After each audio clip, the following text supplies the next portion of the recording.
revoilà encore une fois devant vous pour parler du sujet que nous avions commencé la fois passée. Ce message était intitulé la fois passée, le message de l'Église, que nous disons aussi le message du salut. C'est le message de l'Église, c'est le message du salut.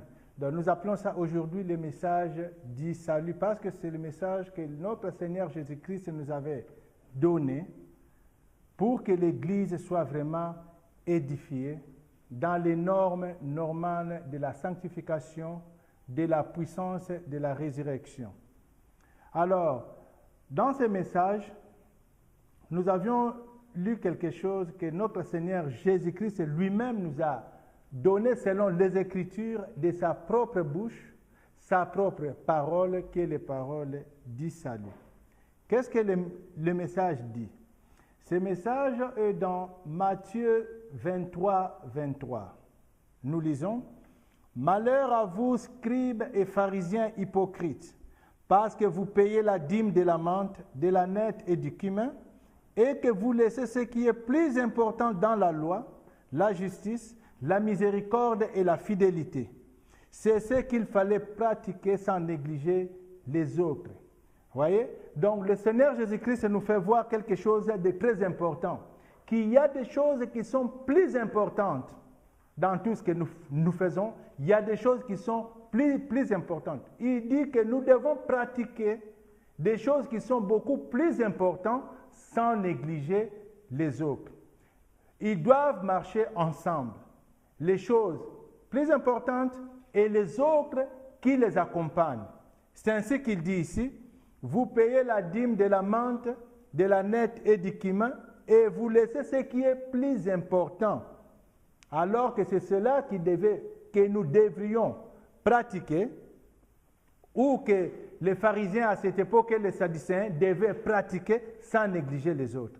D'où aujourd'hui, ce sont des choses qui sont aussi plus importantes pour nous, des choses que nous aussi nous devons pratiquer sans négliger les autres. Alors, pour respecter la parole de notre Seigneur, nous n'allons pas seulement essayer dans nos messages apporter des choses qui peuvent accompagner les choses plus importantes. Non, mais nous allons en réalité prêcher sur ce qui est beaucoup plus important et ne pas négliger les autres qui les accompagnent. Alors, les choses les plus importantes selon ce que le Seigneur Jésus-Christ nous dit, ce sont les choses qui sont les choses importantes, sont les choses plus importantes dans la loi, dans la justice, dans la miséricorde et dans la fidélité. Alors, nous allons aller point par point.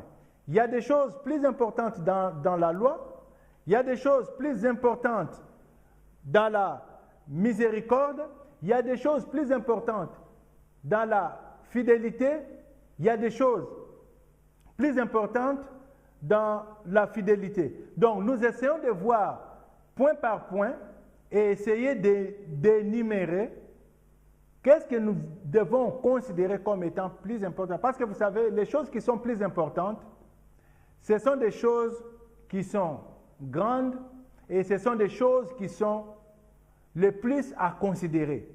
Lorsqu'on dit ce sont des choses plus importantes.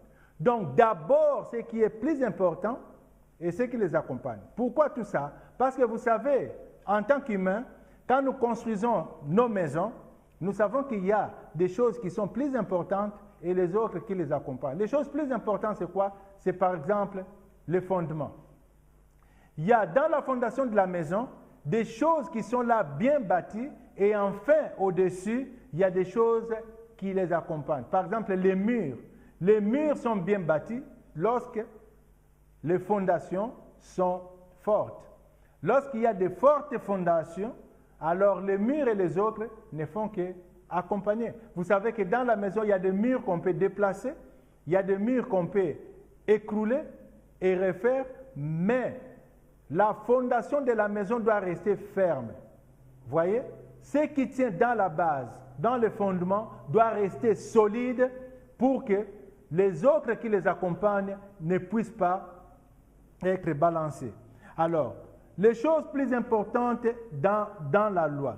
Là, nous voyons dans Matthieu, chapitre 22, du verset 36 au verset 40. Qu'est-ce que la parole de Dieu nous dit? Nous lisons, « Maître, quel est le plus grand commandement de la loi? » Jésus lui répondit, « Tu aimeras le Seigneur ton Dieu de tout ton cœur, de toute ton âme et de toute ta pensée. C'est le premier et le plus grand commandement. Et voici le second qui lui est semblable. Tu aimeras ton prochain comme toi-même. Tu aimeras ton prochain comme toi-même. De ces deux commandements dépendent toute la loi et les prophètes. Vous voyez, la parole de Dieu nous fait voir que l'amour est la chose la plus importante qui doit être prêchée. L'amour, c'est la chose la plus importante dans la loi. Et cet amour doit être pratiqué et prêché selon que le Seigneur Jésus-Christ nous a dit. Et maintenant, nous voyons que l'amour nous a été donné dans deux volets. Le Seigneur Jésus-Christ dit, « Tu aimeras le Seigneur ton Dieu de tout ton cœur, de toute ton âme et de toute ta pensée. » C'est le premier et le plus grand. Et voici le second qui lui est semblable. « Tu aimeras ton prochain comme toi-même. » Et il ajoute, de ces deux commandements dépendent toute la loi et les prophètes. De ces deux dépendent toute la loi et les prophètes. Vous vous imaginez tous les prophètes qui sont venus, vous vous imaginez toute la loi de Moïse, vous imaginez tout ça. On dit que ça ne dépend que de ces deux-là. L'amour de Dieu et l'amour du prochain. Alors, voyons dans l'amour de Dieu. Qu'est-ce que signifie que nous avons de l'amour pour notre Dieu? Parce que beaucoup diront, j'aime mon Dieu parce que je vais à l'église. J'aime mon Dieu parce que j'ai une Bible. J'aime mon Dieu parce que je suis chrétien. J'aime mon Dieu parce que tous les dimanches, on me voit dans des prières ou dans des réunions chrétiennes. Mais aimer Dieu, cela n'est qu'une partie qui fait accompagner la première chose, l'amour de Dieu. Ça sont des signes qui accompagnent. Mais le vrai amour de Dieu, c'est quoi? S'il faut parler de l'amour de Dieu, nous devons regardons les passages qui nous confirment ces choses. Par exemple, dans Psaume, chapitre 22, au verset 1. Le Psaume 22, au verset 1, nous dit quelque chose. Il dit ceci. « Je suis dans la joie quand on me dit, allons dans la maison de l'Éternel. » Vous voyez? Je suis dans la joie lorsqu'on me dit, allons dans la maison de l'Éternel. Vous comprenez? La personne qu'on aime,